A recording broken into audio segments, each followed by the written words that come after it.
Welcome into another edition of New Track Record. Caleb Hatch and Justin Kinney with you. Hello, Justin. Hello, Mr. Hatch. We finally made it to the end of the week and perhaps the end of the second Indianapolis Motor Speedway road course race. At least this race went out with some intrigue, if this was indeed the final edition of the second per year road course race, the Gallagher Grand Prix. Scott Dixon holds off a charging Graham Rahal in a race that had an exciting start, exciting finish, and a lot of tire strategy in between. We should have known that with the race that Scott Dixon breaks the Ironman record of consecutive races started, that he would win. And 319 consecutive starts, breaking Tony Kanaan's record. Also, a win now in 21 straight seasons? Is that right?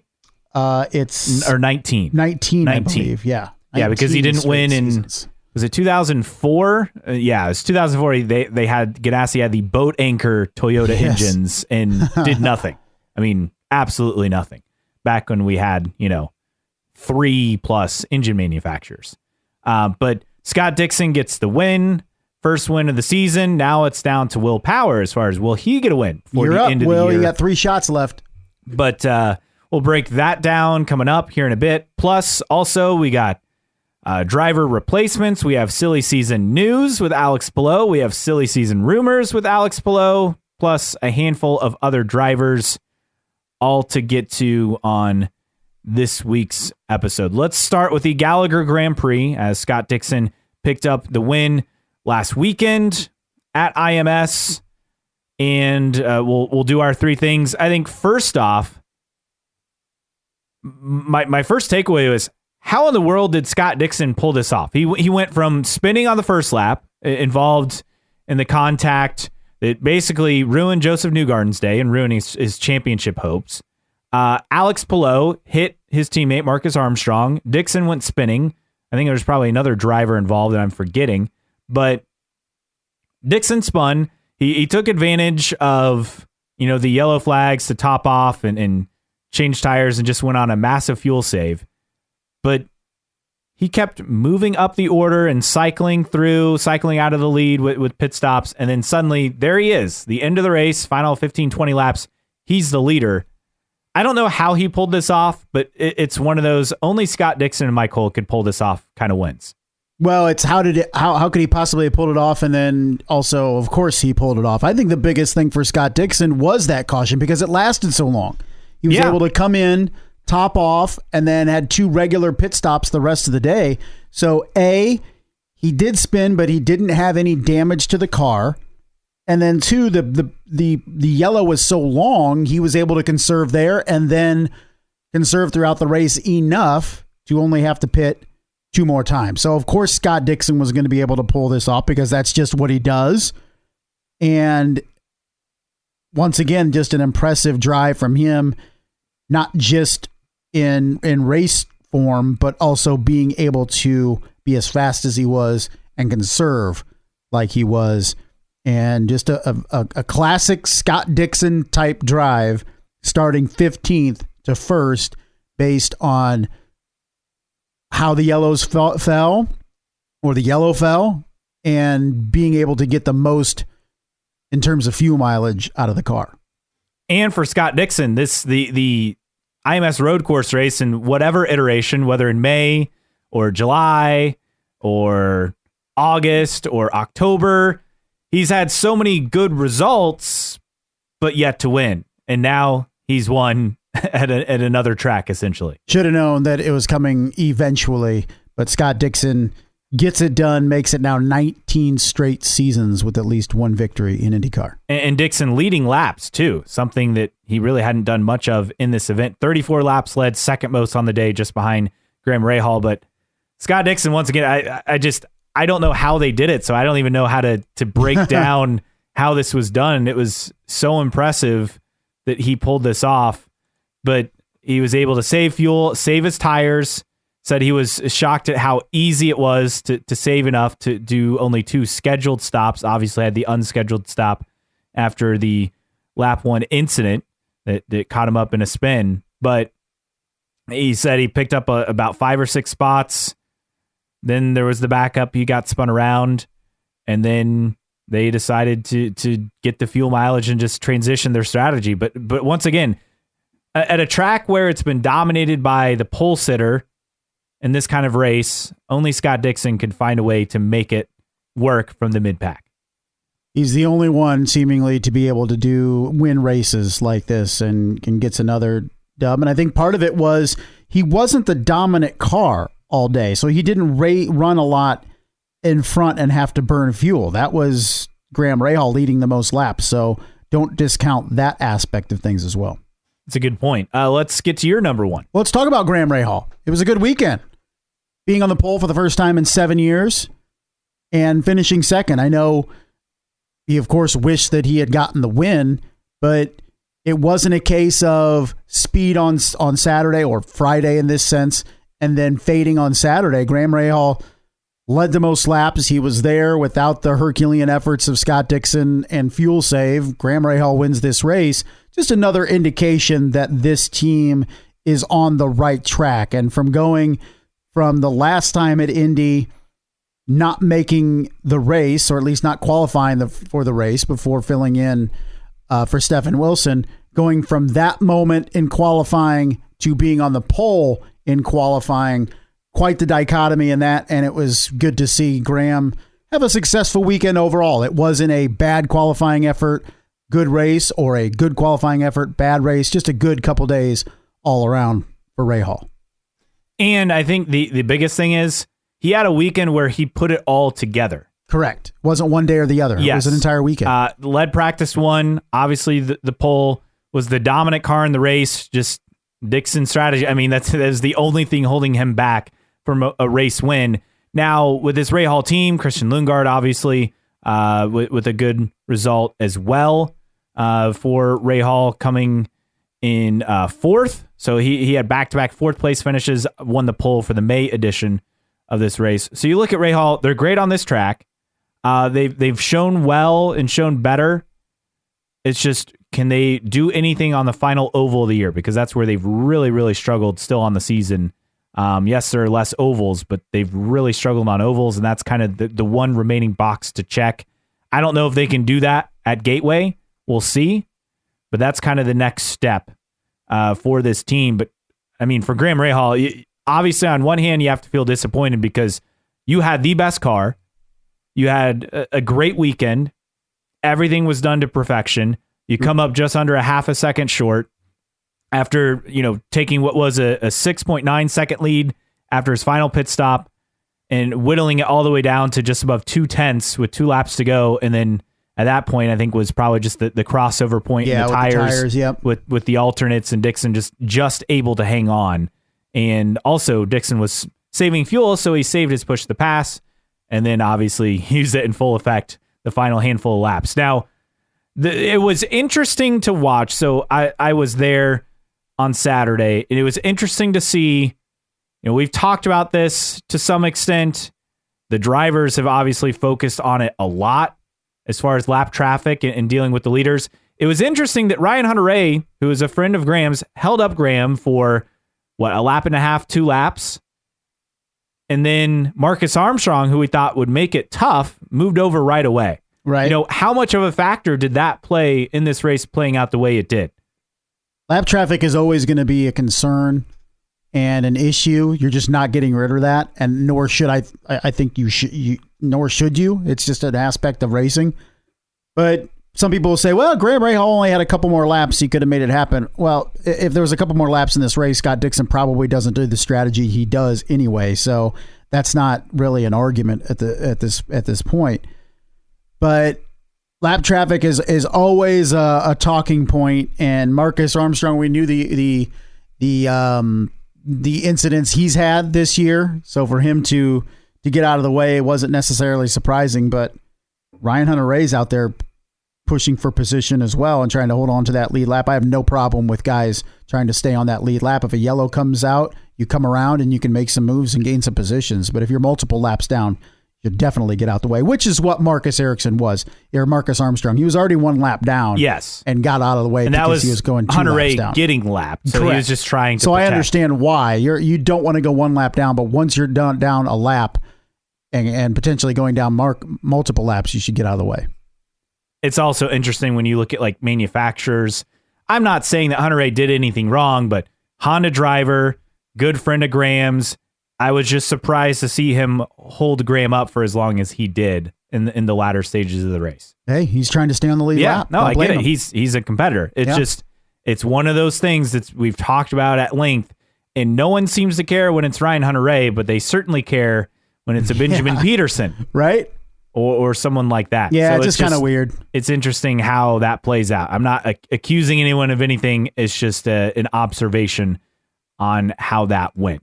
Let's get to my what's your number 2? Number 2 takeaway. Man, this is interesting. Let's talk Andretti. This was a race where Kyle Kirkwood was able to move up. Colton Herta, disappointing qualifying. Romain Grosjean just fell way back, never had it. And this was a track where we thought after he had a pole, his rookie year, we thought if he's going to get a win, it would be on this track. That was the most likely thing. Right. And once again, after a good result at Nashville, he starts 6th, finished 18th. You had Devlin DeFrancesco, who started 5th, actually led the opening lap with an incredible pass. I mean, you were there. You had boots on the ground to see that. It was shocking to see that play out the way it did. A great move, and then faded per usual. Faded very quickly.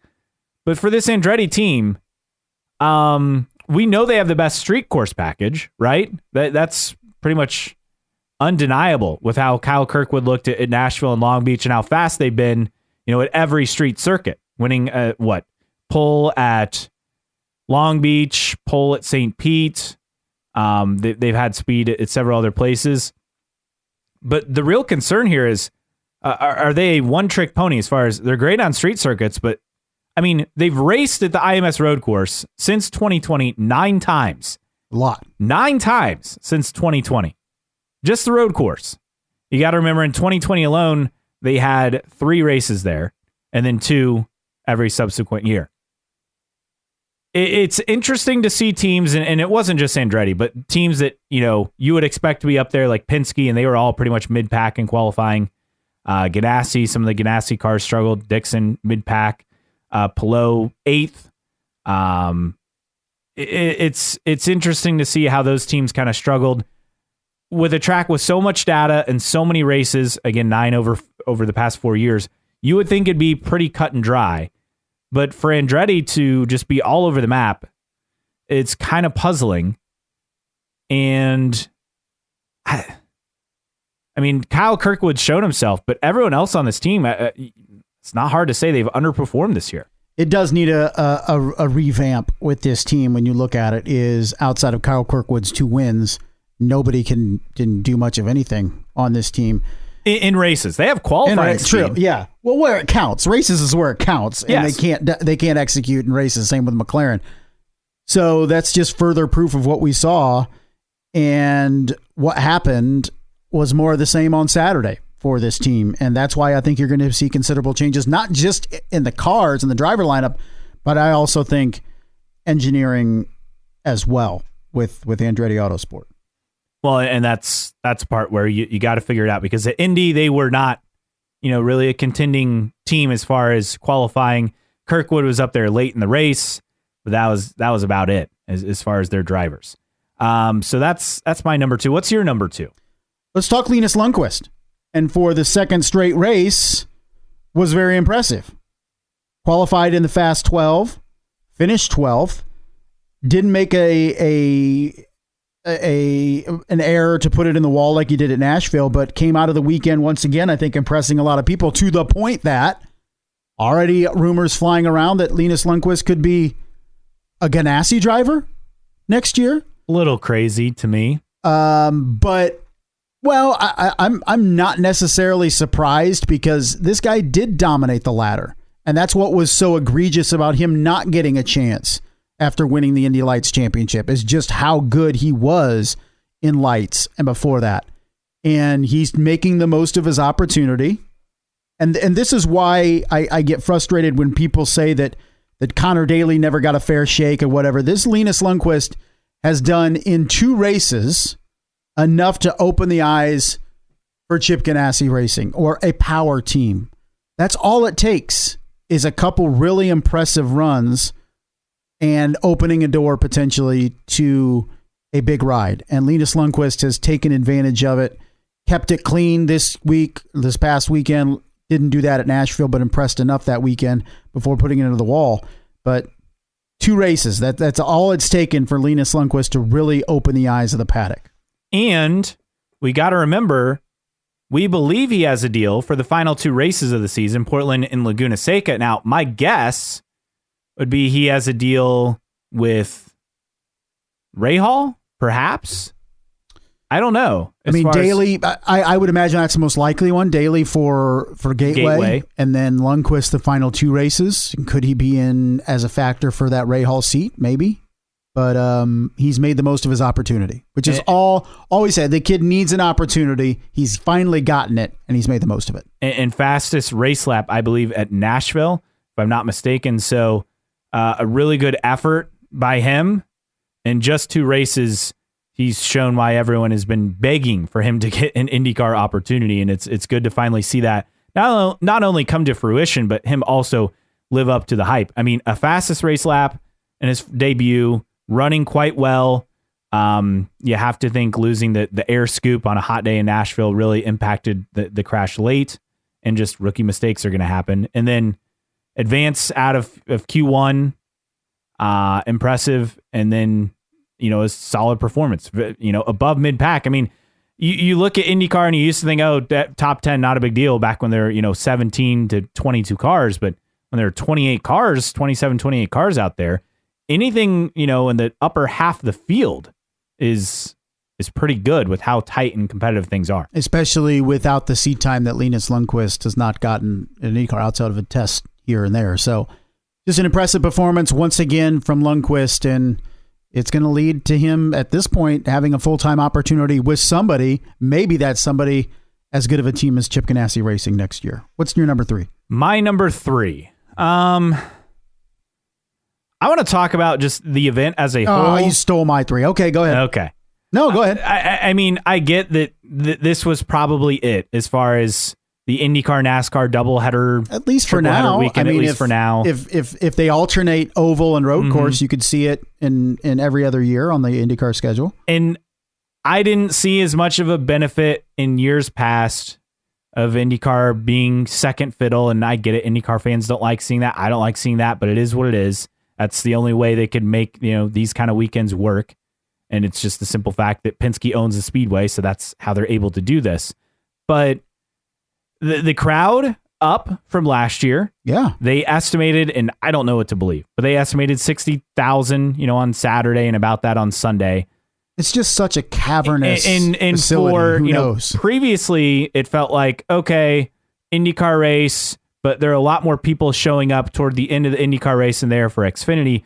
This year it felt more like there are a lot of people leaving after the IndyCar race.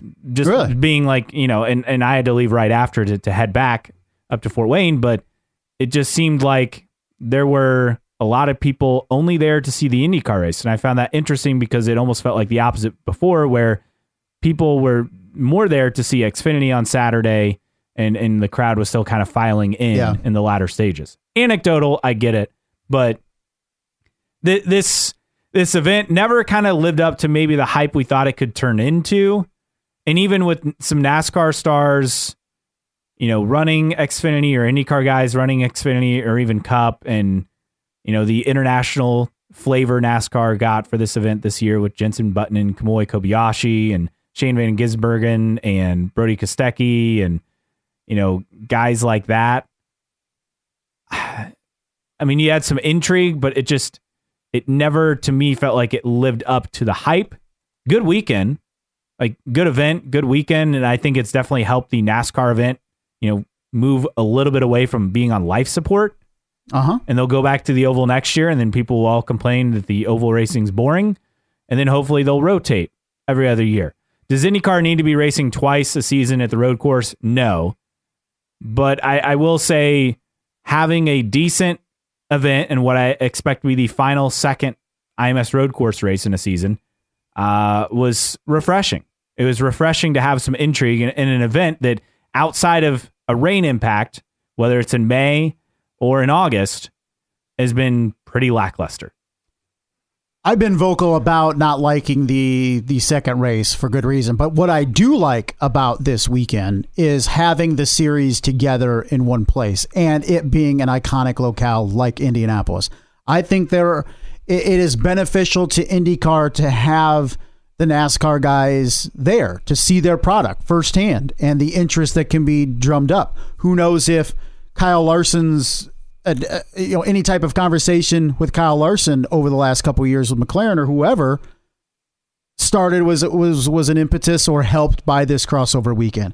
Conversely, is the interest for Andretti going into NASCAR been bolstered by being able to watch Xfinity and Cup firsthand on a weekend like this? I think that's maybe something we gloss over, but I do think there's opportunity for both series racing with each other, at least with a weekend in which they intermingle and the relationships that can be built and grown and fostered or even introduced by a weekend like this. I understand the benefits. I know outwardly IndyCar fans mostly are sour about this weekend, and me included in terms of the race, but I do think there's some benefit there. And 60,000 people, if that's an accurate number for Sunday, that's bigger than pretty damn good, right? Every IndyCar race weekend except what? The Indy 500 in Long Beach? Yeah, so Saturday, as far as the race day crowd. So Saturday getting that for IndyCar is good. Sunday, I think, for Cup is very good. You put 60,000 at the majority of races where Cup is, and that's a pretty damn good crowd. Yeah, outside of Talladega and Daytona.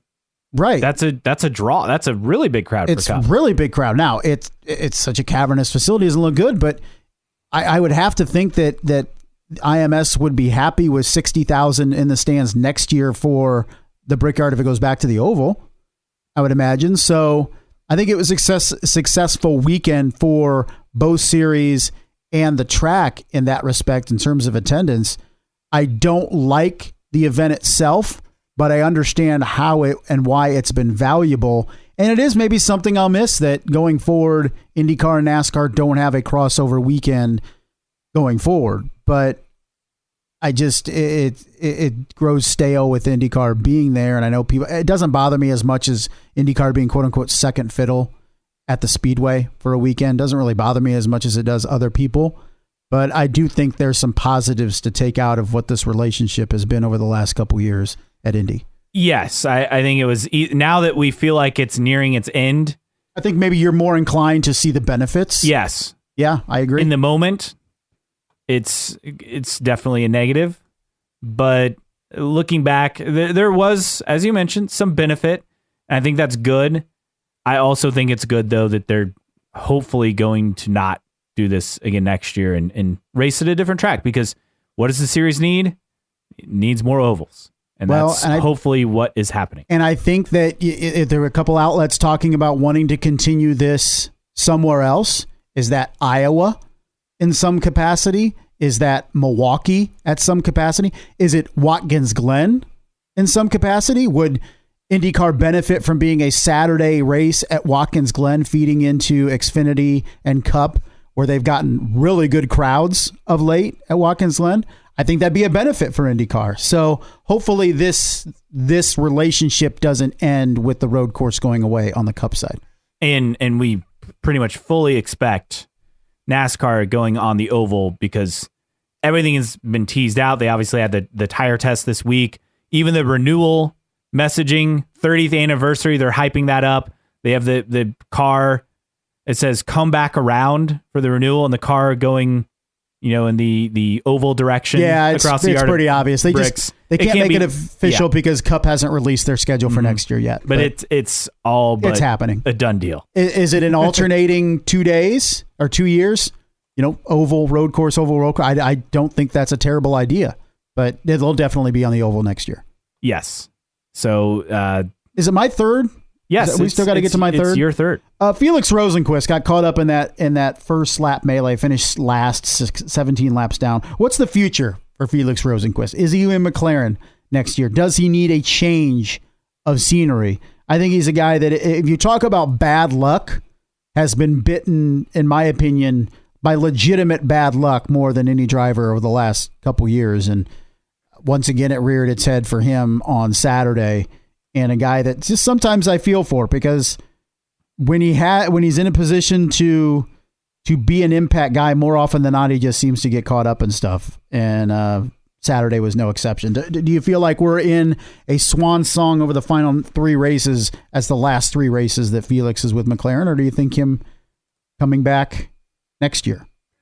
It's interesting. I feel like there are several options for him. We'll get more to this on silly season talk a bit later on after we finish discussing the Gallagher GP. But most of the times his poor results are due to him being crashed, like Marcus Ericsson taking him out at Mid-Ohio, or equipment failures. Right. And McLaren otherwise is fairly reliable, but it seems like he's had a lot of reliability issues on his car, not just this year, but just over his tenure at McLaren. That's why I think maybe he needs an influx of new voices, new fresh start. Environment, right? And it's dangerous to leave a team that you consider one of the top 4 in the series, regardless of not having any wins this year. But that can be a dangerous move. But if a Rahal seat, could he be a candidate for that seat? One would think. Rahal, Andretti, is he Shank in McLaren's future with Alex Palou staying now at Ganassi? Maybe, but who knows? It may behoove him to have a change of scenery. It's a good word there. Thank you. Yeah, I agree. I think that's another key element of all of this. Some other notes as we finished our 3 things from this past weekend at the Indianapolis Motor Speedway. This from Calhoun 98, Russ Thompson. Gallagher Grand Prix Saturday is only the 6th race in his career where Graham Rahal has led the most laps. He led 2 more than winner Scott Dixon. It was only the 2nd time he led the most laps and didn't win the race. It shows you, this is stuff that only Dixon can pull off, right? Yeah. Yes. He's one of a kind in that respect. And Tony DeZeno pointing this out, the 12th place finish for Linus Lundqvist, that's the best finish of the year for the 60 car. How about that? That's saying quite a bit for what he's accomplished. And Tony DeZeno also pointing this out, but for Chip Ganassi Racing, their top 10 streak through 14 of 17 races, Palou is top 10 all 14 races, Dixon 13 out of 14, Ericsson 12 out of 14, Armstrong 4 out of 10, Sato 2 out of 4. So in all 14 races, at least 3/4 of the Ganassi cars have been in the top 10. Pretty darn impressive, right? And then Scott Dixon, it's mind-blowing, but Ryan Marine, this stat, and 382 IndyCar starts, Scott Dixon has been on the podium in 134 of them. That's 35.1%. So more than 1 out of 3 races, he's on the podium for every 1 out of 3. It's obvious that Scott Dixon isn't the Scott Dixon of even 3 years ago, but he is still, he loves to remind us in races like this that he's still one of the best, and you could say still one of the top 5 drivers in this series, even at his age. Oh, without a doubt. You look at, Palou right now is number 1. Newgarden probably number 2, Dixon 3. And then after that, you could argue several guys. You could put Pato in there. You could put McLaughlin. You could even put Kirkwood. Power. Right? I think the first 2 are obvious. After that, you can make a case for this, that, and the other. But just when you think, well, he's definitely fading, he has a performance like this. Yes. It's absolutely just, it's showing what Dixon, he always finds a way. And even when we start to doubt him, he finds a way.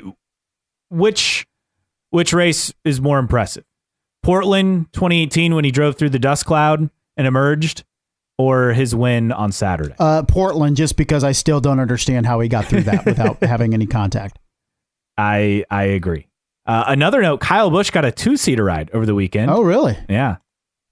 Do you think we see Kyle Busch at some point in the? Do you think maybe 2025?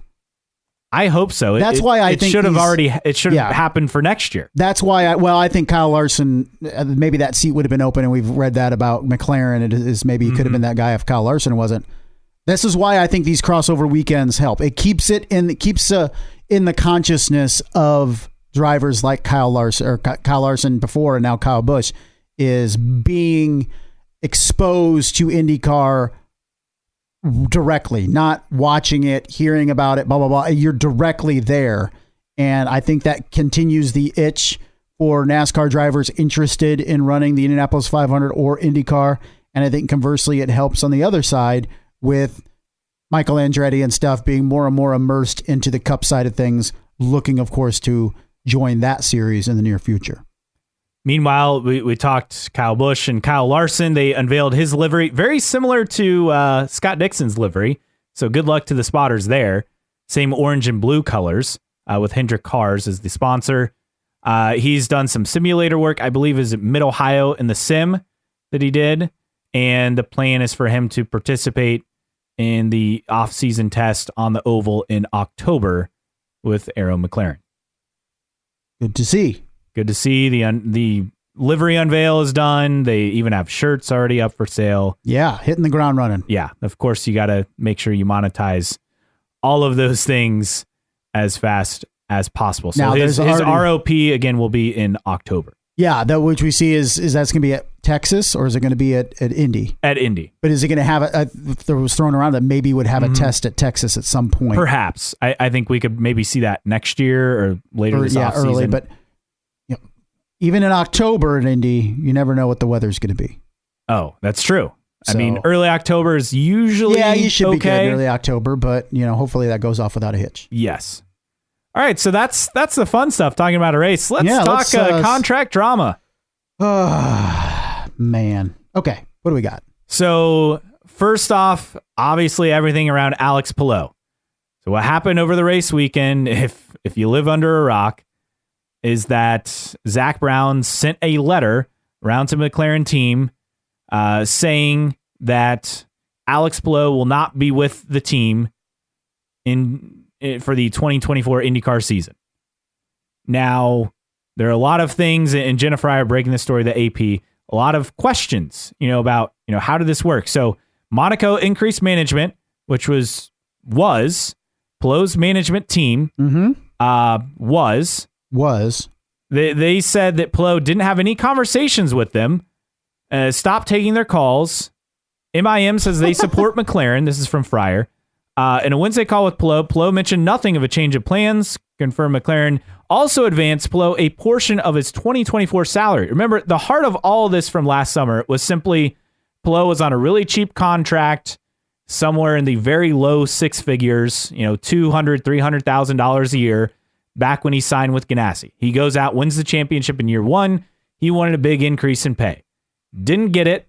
Scott Dixon obviously got it. It's said to be one of the, between he and Herta, one of them, I'm not sure who, they're conflicting reports, but one of them is the best paid driver in the series. Palou wants that money. Now, he wasn't going to get Dixon money or Herta money, but he was probably going to get, over $1 million, right? And Ganassi refused, and then that's why Palou approached McLaren, and then you had everything that happened last summer. Which I think I wouldn't be surprised if McLaren was ready to make him the highest paid driver in the series. Oh, without a doubt, because McLaren is approached Dixon several times for that. Even offering, I think, an ownership stake was reported at one time. Right, yes. A couple years ago. So that's how this all came about. So Palou got a portion of the salary. Also, MIM says that Honda intervened to try to keep Palou, and could be promises of F1 development with Aston Martin once Honda becomes Aston's engine supplier. Again, though, a guess because communication has ceased as of Wednesday of last week. So that would be, August the 9th is when communication ceased. This story broke over the race weekend, coming out basically late Friday night after practice, after qualifying. Boom, the story breaks, sends everyone into a frenzy. So much to take away here. I think that the first question that a lot of people have is, so if he couldn't sign with McLaren last year, how would he have a contract with McLaren that's already set for this year? Well, who knows? I don't understand any of this, basically. But I think it comes down to, and we've brought it up before, is Alex Palou wants to be paid, but more importantly, or as important, is he wants to be at a place where he can win races and championships. And Chip had the ultimate comeback over the weekend that basically said as much. Alex Palou wants to be at a place where he can win races and championships. McLaren hasn't proven to be able to win championships, and this year can't even get wins. And so that's what it comes down to, is if the path to Formula One was basically closing for Alex Palou, which is what all indications are for next year, and maybe even beyond at this point, is the most important thing then becomes racing for wins and championships while being financially compensated as such. Maybe not mega money like McLaren was about to give him, but at least you're making several $1 million. He's probably looking for something in the, $2 to $3 million range. And McLaren was probably offering him mega money, like $4, $5, $6 million. But if he looks at it and says, and we've said it before, if the path to Formula One involves continuing to dominate IndyCar, then he has to stay at a team that can do that, that can help him do that. McLaren's not that team. No. So whatever ends that McLaren has to Formula One, and they directly have more than Ganassi, doesn't matter if you cannot continue to prove that you deserve an F1 seat. And I don't think he can do that at McLaren. Alex Palou realized it. Has he gone about it the right way? Of course not. But the reasoning is sound, because McLaren, you could even say, has regressed in IndyCar over the last couple years. And I think a big portion, we talked about this, I believe, on last week's episode, was just the changeover in management at the top. And there were several other executive types who are leaving the organization. That came out several days ago. With Palou, I mean, he burned his bridge with McLaren forever on this, because he was going to be their F1 reserve driver on a full-time basis once the IndyCar season ended in September. In fact, he's already had several F1 testing sessions in a McLaren F1 car with the team. That's gone. So his pathway to Formula One is basically hope that AlphaTauri or Williams, which have been said to be the only teams interested in him, are still interested, because there is no path for him forward now with McLaren, and rightfully so. But he was at least on their radar. Now that's a no-go, as he no longer has that option. Now, I'm not going to pretend to understand contracts, but you mentioned what Chip Ganassi actually commenting publicly on this for the first time. He even said, "I don't make a habit of commenting on contract situations. Subsequently, I've been quiet since day one of this story, but now I feel I must respond. I grew up respecting the McLaren team and their success. The new management does not get my same respect." Who knows if we'll ever know the same story? It's a he said, she said thing, or a he said, Chip versus Zach type thing. And there's no love lost, obviously, between the two. This further deepens that divide. Zach's priority is to, across all motorsport for McLaren, is to put the best team possible together, no matter who he stomps on. And this time it backfired on him. And this time last year, it was McLaren saying all the kind of passive-aggressive stuff that Chip Ganassi is now saying. And now it's turned over around. So the biggest thing for Alex Palou is, and this is a question we posed on Twitter, is does this overall, this saga that never seems to end with Alex Palou hurt his public image in the eyes of IndyCar fans? Is it becoming more difficult to root for Alex Palou because of this? Because we already have a fair amount of listeners that don't like Alex Palou because of the first time this has gone around. Now we're conversely going back again, and this whole thing are happening all over again, but the opposite way. And does this further harm him? Because if you go just by broadcast and he's a likable guy, right? But behind the scenes, he's just an absolute mess. Marshall Pruitt compared him to James Harden, the NBA player who has been under contract and negotiated his way out of Brooklyn, right, out of Houston, and trying to do so out of Philly. And they finally just said, no, right, You're going to be at training camp. You're going to deal with it. Is that where we're at with Palou? Like, Ganassi is a former racer, so he just wants guys that can win. All the other nonsense, as long as he can have a guy like Palou on his team, he's going to deal with it. But I think Zach Brown is exactly the same thing. He'll do whatever he has to do. Zach Brown was a former racer. Now, he didn't get to the levels of Chip Ganassi as far as in kart, but yes. I think Zach and Chip, you put two alphas together and they're going to butt heads. And I think that's what you see because they have similar approaches. Zach maybe has deeper pockets than Chip Ganassi, far deeper pockets, but they both want the same thing. They want racers that win races and championships and will do anything they possibly can do to get there. Maybe Zach Brown is focusing too much on the McLaren IndyCar side on drivers and not as much the guys behind the drivers. Yeah, the over-the-wall guys. Yes. We've mentioned Taylor Kyle and how I believe that was the biggest single loss for any team in the offseason, driver or otherwise, going to Ganassi. So, but I think by and large, those two guys pretty similar in how they approach things, and that's why they butt heads so often. Yes, and again, as far as we know, Ganassi picked up the option for Palou, and that's why he's with Ganassi for this year. So even though Palou had signed a contract with McLaren last year, the contract was invalid because he was still under contract with Ganassi, and Ganassi picked up the option. So that's how we got to 2023. Now, as far as getting the advance and all that, I mean, the drop dead date was said to be September 1st. Now, we're obviously about 2 weeks away from that. So you're saying, well, how could he even have a future contract? And it's like, well, he had agreed. It was probably, we have this, the paperwork's all there. It's signed, but it's not official until September 1st. So my guess is that's how he got the advance. Now, obviously, you would expect another lawsuit from McLaren to get that money back. This keeps going back and forth. It's just an absolute mess, and Alex Palou needs to be better. He needs to have better representation or make better decisions behind the scenes. I don't blame him for wanting to stay Ganassi. I get it. I didn't blame him for chasing the money at McLaren. I get it. But it has to be handled better. Yes. I will say this. His performance on track this year, despite, it seemed to have a little bit of a blip on him last year after it came out. Yeah. He did win a race finally at the end of the year in dominant fashion. It seemed to get his confidence back this year, despite all this going on behind the scenes, which, of course, he thought he was set to go to McLaren and then somehow was able to not only change his mind, but renegotiate with Ganassi, and we presume he's going there. Right. He's been excellent on track. Yes. I don't know how, but he's been excellent. He's pulled it off.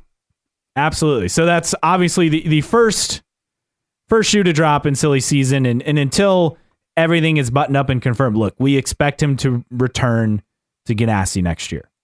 Now, it was said that Andretti offered stupid money to him for next year, to Palou. Obviously, we don't expect that to happen, but everyone was trying to get Palou, right? I mean, yes. Why wouldn't you? He's, one of the best drivers in the series. Yeah, I totally get it, but man, best driver in the series, but yet he's never won on an oval. Isn't that weird? Isn't it wild? Yeah, he's never. Now, he did finish second in the Indy 500 in just a second year in IndyCar. So it's not that we don't believe he can win on it. It's just kind of funny that he could be a 2-time championship winner in IndyCar and yet to win on an oval if he doesn't win at Gateway. Pretty amazing. Just kind of an amazing, fun little stat. So can you call him the best driver in the series? Considering how he's run in the Indy 500, yes. I don't think we have any doubts. If you were starting a team tomorrow in IndyCar, are you grabbing Alex Palou? And I'm not, okay, let's take this all-encompassing, not just racing, but personality-wise, behind-the-scenes stuff. Are you taking Alex Palou or Joseph Newgarden? Taking Joseph Newgarden only because you don't have all the drama. Yeah. I would make a case that... And Newgarden's just slightly older, so it's not like you're losing a ton of years, like if you were given the option between, Dixon and Power and Palou. And I think, quite honestly, Joseph Newgarden is the more well-rounded driver. He's the most complete driver. Now, he's had an incredible success this year on ovals. He's won every oval race this year, but he's he is still really good on every kind of discipline as far as road course, street course, oval. If we're judging him by his entire body of work, he wins everywhere in all different types of circuits. We cannot say that yet about Alex Palou.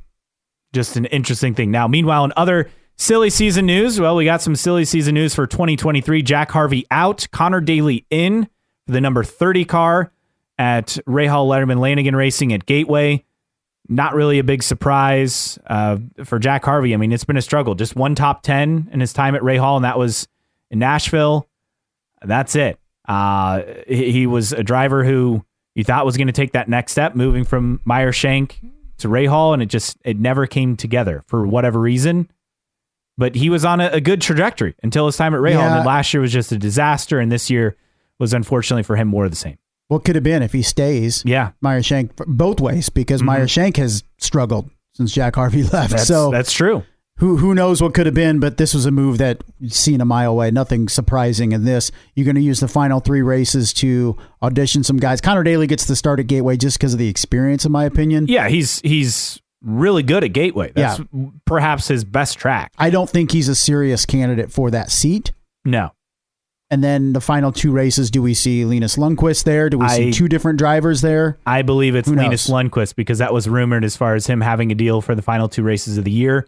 I think it's for that, and I think that's where he will be. Now, will he be at Gateway, or no? Will he be at Gateway with Meyer Shank? That obviously remains to be seen, right? Because they still haven't named a driver if Simon Pagenaud is not back, which is... There's an interesting decision that Meyer Shank needs to make about that seat. If Simon doesn't come back, you can play the game that Simon was about to turn it around, but he was 24th in the standings when he went out. And maybe he doesn't turn around. But then you look at it as Tom Blomqvist. Is he veteran enough to lead this team, or do you need another veteran? Do you get a rookie in there and go with Blomqvist and Lundqvist or whoever, or do you bring Simon back? You can't argue with the results or lack thereof of Simon Pagenaud. You can say that he was about to turn it around, but he was out of the leader circle when he exited the car, exited that seat due to injury. So you can play that game and say Simon was about to do this, but the point of the matter is he didn't, and he hasn't been good in that seat. So what direction does Meyer Shank go to partner with Tom Blomqvist? I think it's going to be a fascinating storyline to watch. It would benefit Simon Pagenaud to get into that seat, back into that seat for one of the final 2 races, but safety is paramount. Yeah, that is one of those things. I mean, to me, there's no way they hire 2 rookies, right? I get that Blomqvist is older, but 2 IndyCar rookies would be shocking. Now, McLaren did that in 2020. Right. Now, Pato O'Ward, though, had significant race experience. I mean, Lundqvist at most, well, I guess, though, it's pretty similar. If Lundqvist runs Gateway and Laguna Seca and Portland, I mean, you're looking at, 5 starts this year? Right. And Pato had, I think, 8 at that point. So comparable. Maybe that is the comparable thing. While Blomqvist is a rookie in IndyCar, he's a veteran race car driver. So do you look at him as, in terms of commanding the room, in terms of showing guidance to a youngster, he can do that. It just may not equate to direct IndyCar knowledge, right? So do you look at that as, yes, we're bringing in a veteran. He's a rookie in this series, but he's not a rookie race car driver per se at high level series. Well, and having single seater, open wheel style experience. Correct. As far as Lundqvist. And then also, we can't forget Elio back with Meyer Shank Racing for next year. He'll run the Indy 500, also joining as a minority partner. This makes sense. We had reported a while back that the Meyer Shank 2024 lineup would be Elio Castroneves, Indy 500 only. That works that he buys in. Think about Marco Andretti as his, part owner of his Indy 500 entry. We expect that to continue as long as he wants to do it. So Elio, Indy 500 only. Tom Blomqvist, full-time in 2024. And then we were told that it would be a current Ganassi driver. Now, Marcus Ericsson, Takuma Sato. I think Marcus Ericsson's that leader. Yeah, perhaps. But for all of that, I think it's interesting to see how this will all play out, because I simply don't know. I mean, everything was hinging on Palou and assuming he goes back to Ganassi, which you can't really assume with that guy, right? It seems like the obvious move, but you can't assume. As of right now, as of when we record, yes, that looks like it could change in 20 minutes. Who knows? That's the issue there. The problem is for them, let's say Marcus Ericsson is on the radar, the lack of performance from that team is going to make other teams have a better position. You have to think Andretti, McLaren have a better chance at getting Marcus Ericsson. Then what's the desire to pick Meyer Shank over either of those two teams at this point? And then in other silly season news, so Marshall Pruitt had an update on Racer.com this week. So the Ganassi lineup for 2024, Scott Dixon, Alex Palou, a Swede, but that's Linus Lundqvist, not Marcus Ericsson. As far as sounds like Marcus Armstrong could be a full-time guy for them next year. Yeah, that would just be financially dependent. So that's kind of where it's looking like now for Ericsson. Waiting for confirmation at Andretti Autosport. Pruitt says seems like a formality at this point. And then Marcus Armstrong, as you mentioned, likely to retain a seat at Ganassi. I mean, that makes sense. And then Lundqvist, MSR has an option for him, but they want a veteran with Tom Blomqvist. And again, Simon Pagenaud would be the obvious hope if he can come back and continue. But beyond that, that's where things kind of get up in the air. And then Felix Rosenqvist, as you mentioned earlier, could he go somewhere else and be in a fresh start situation? There's a lot of interest, and if he doesn't stay at McLaren or move to Rahal in the 30 car, he also could be an option for Meyer Shank Racing. And then, it just, to me, it seems like Rahal would be a great option for Rosenqvist if that's where he goes. And then David Malukas on the clock for announcing where he'll be heading next season. Other fascinating developments in the works is a trio of teams now talking about everything from joining forces to creating technical alliances. A number of teams and drivers in the next silly season installment. He did tease Juncos Hollinger and Callum Eilert with a potential technical alliance with McLaren for next year. So much to still be decided in the silly season. Just when we start to think that everything is aligning and know what's going to happen, then everything gets thrown for a loop, and more often than not, it surrounds Alex Palou. And yes, it all starts and ends with Alex Palou. Yeah, pretty much. That's how this always seems to work. So that's a look at the race, the drama with Palou, and the latest on the silly season update in driver musical chairs. If you agree or disagree with us, let us know. You can find us at newtrackrecordpodcast.com. While you're there, sign up for the email list. It is free to subscribe. You'll get announcements for every episode, and any other special announcements. We'll send emails out. Also, check out the store. We have t-shirts and stickers for sale for you. Also, you can find us on social media, IndyCar Podcast, the handle on Twitter or X, if that's what you call it. Also on Instagram, same handle. On Facebook, just search for New Track Record. You can email us, newtrackrecordpodcast@gmail.com.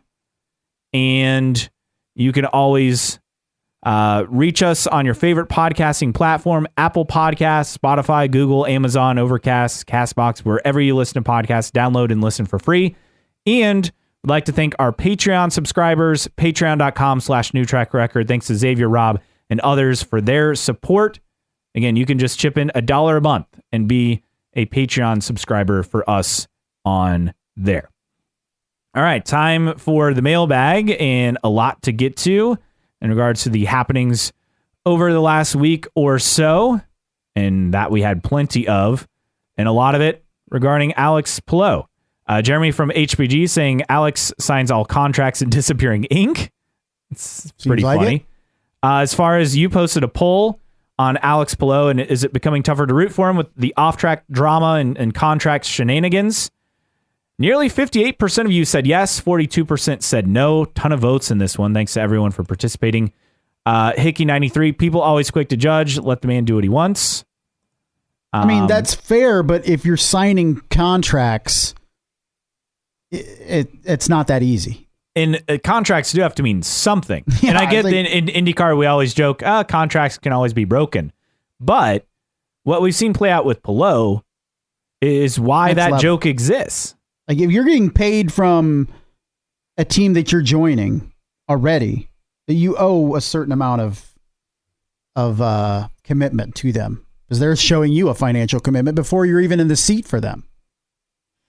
Jeremy from HBG saying, if Zach has given him money already, how does that fit into your equation? Contracts and even his own words seem not to matter to Palou. Isn't a great way to do business. Yeah, it's burning bridges. I don't disagree. Jay Lacey 16 says, right, he wanted to get to F1, saw that as his best chance.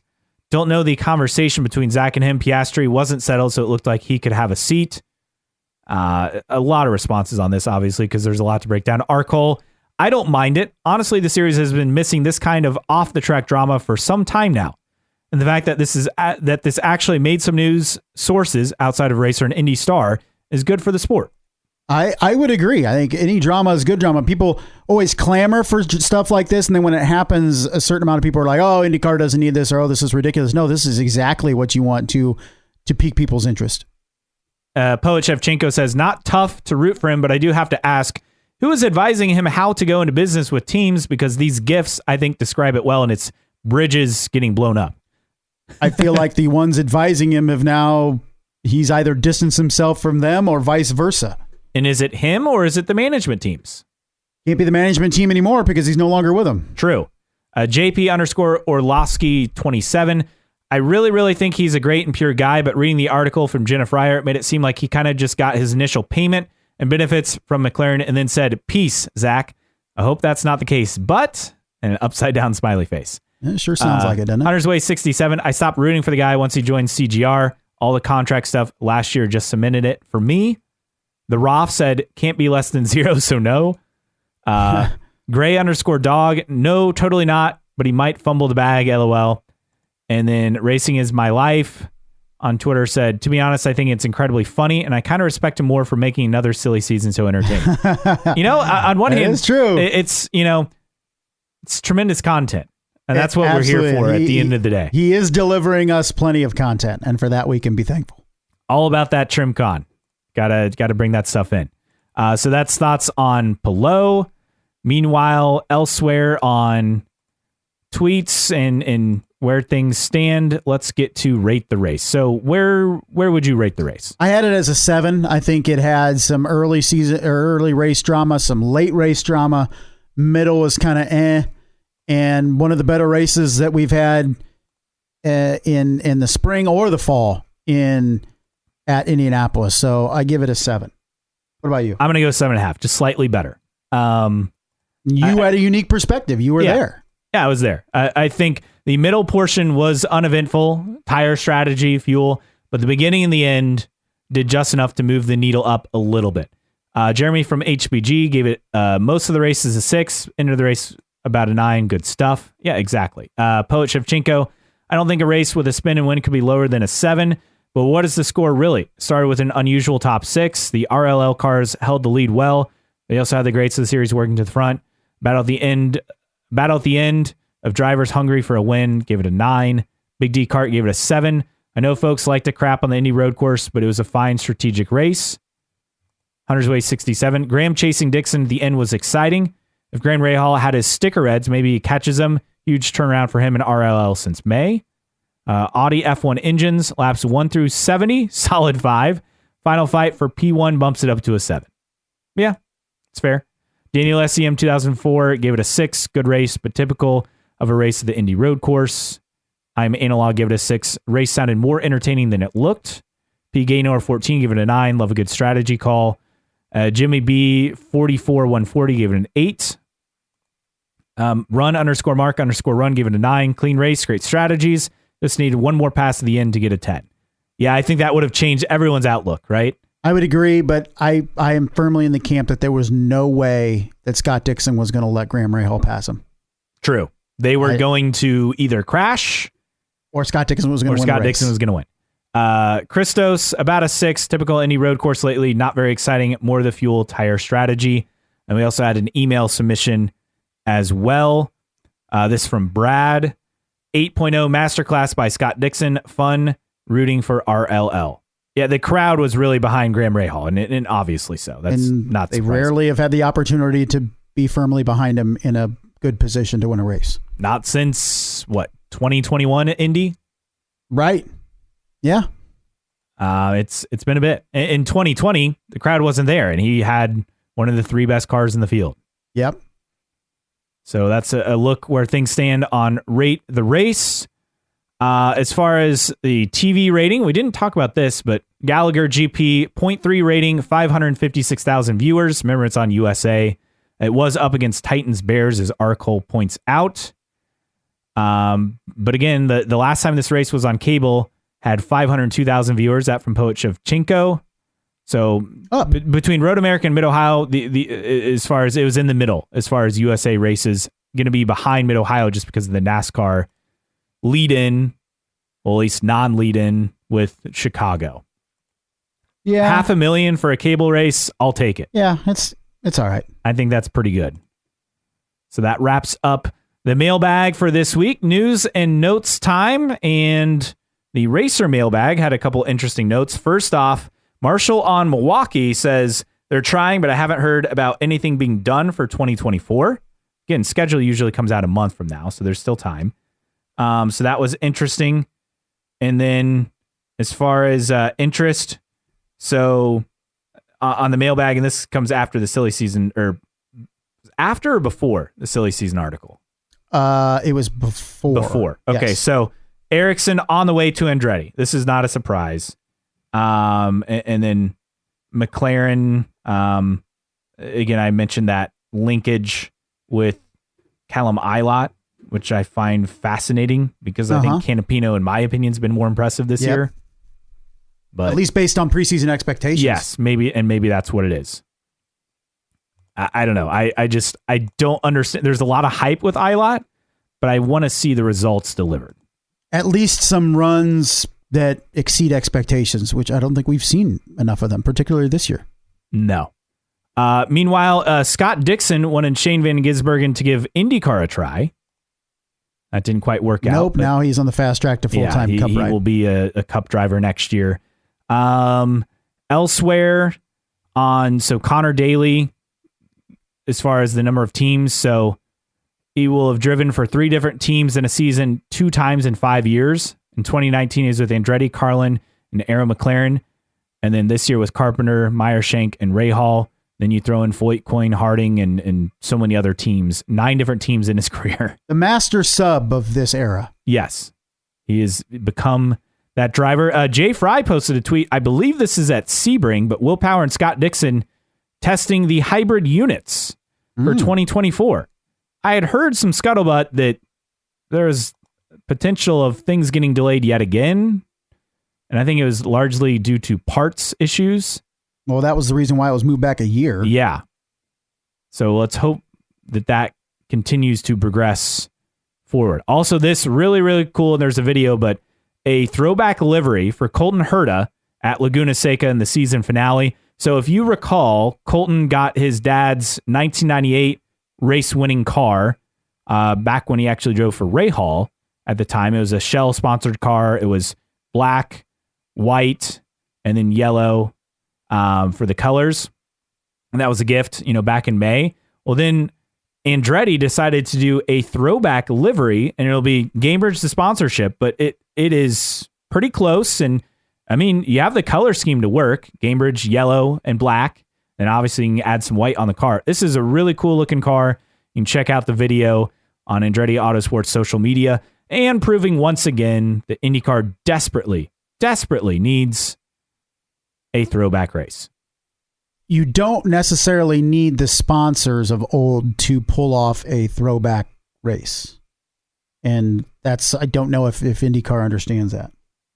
And it's funny that We Are the Race actually talking about that on social media as far as a throwback race. And this just seems like a great option to do it. I hope it can happen. I mean, the car looks great. It's a really cool thing. They have crew shirts already made up for you to buy. All ready to go. I mean, the drivers are on board. Scott McLaughlin is saying yes on Twitter as far as wanting this to happen. But man, I'm begging IndyCar, please find a way to make this work. Yeah. Quit making it this hard. Shouldn't be.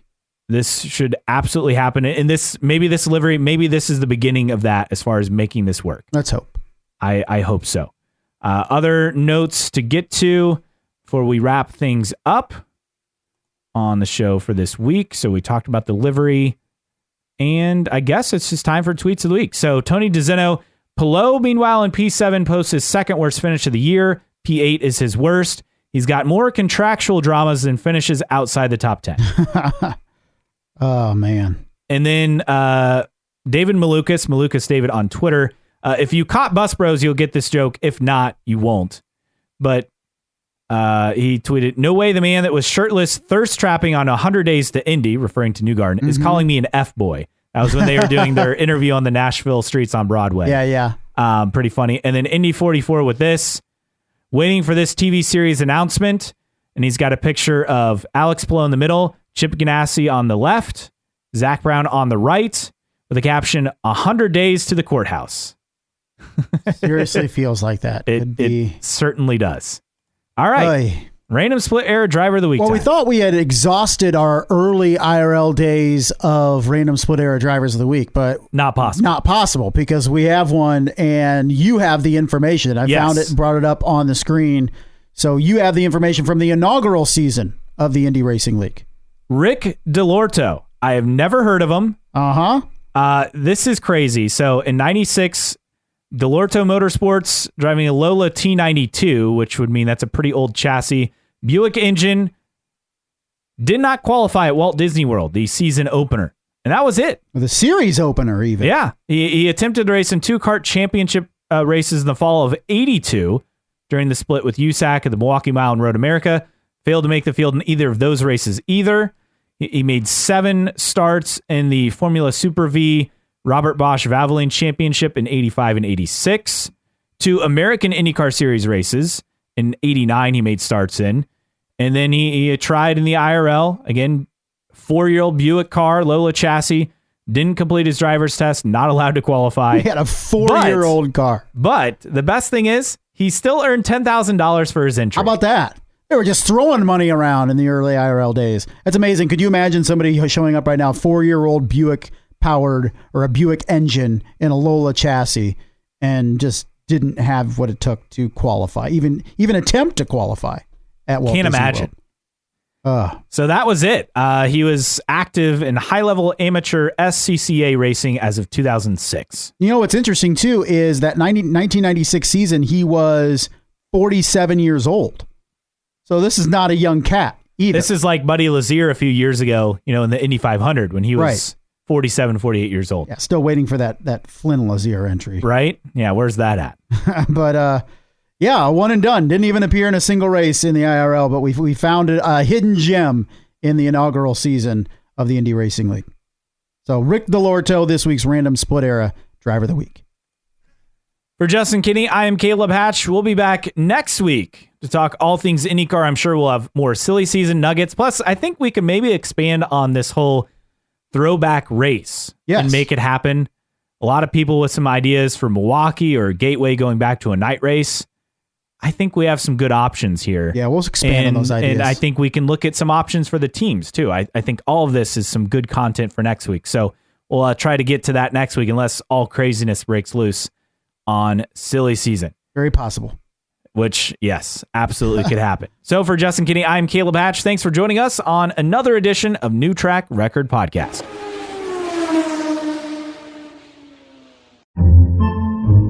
Podcasts by Federated Media.